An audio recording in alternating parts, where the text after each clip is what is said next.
Chapter 7. The Age of Exploration. By the 15th century, Europe was changing rapidly.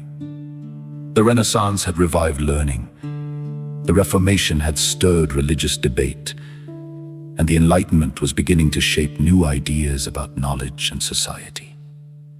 These movements encouraged curiosity and a desire to understand the wider world. At the same time, trade routes to Asia were controlled by powerful empires, making goods like spices, silk, and precious metals difficult. And expensive to obtain, European nations began searching for new paths across the seas. Portugal led the way. Its sailors explored the coast of Africa, mapping new territories and learning how to navigate the open ocean. Their voyages were slow and cautious, but each journey pushed the boundaries of what was known.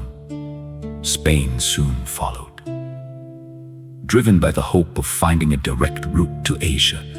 In 1492, Christopher Columbus sailed west across the Atlantic, believing he would reach the east.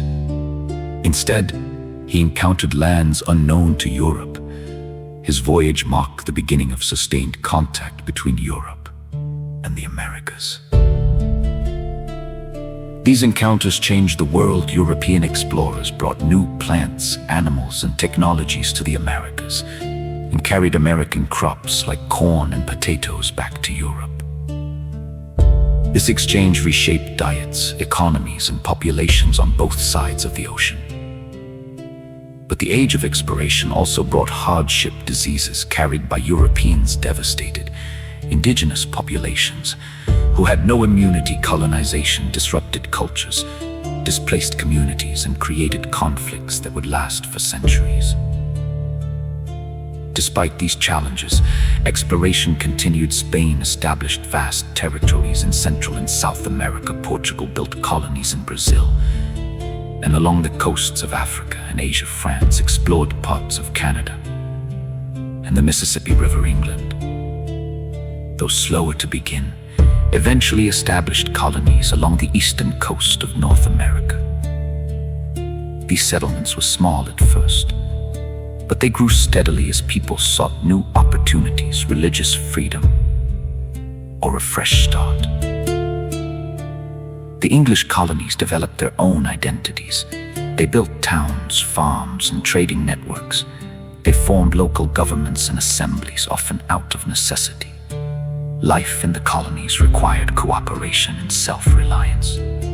Over time, these communities grew more confident in managing their own affairs. They were still loyal to England, but they were also learning to govern themselves.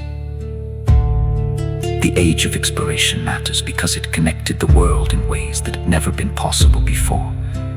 It brought different cultures into contact, sometimes peacefully and sometimes through conflict.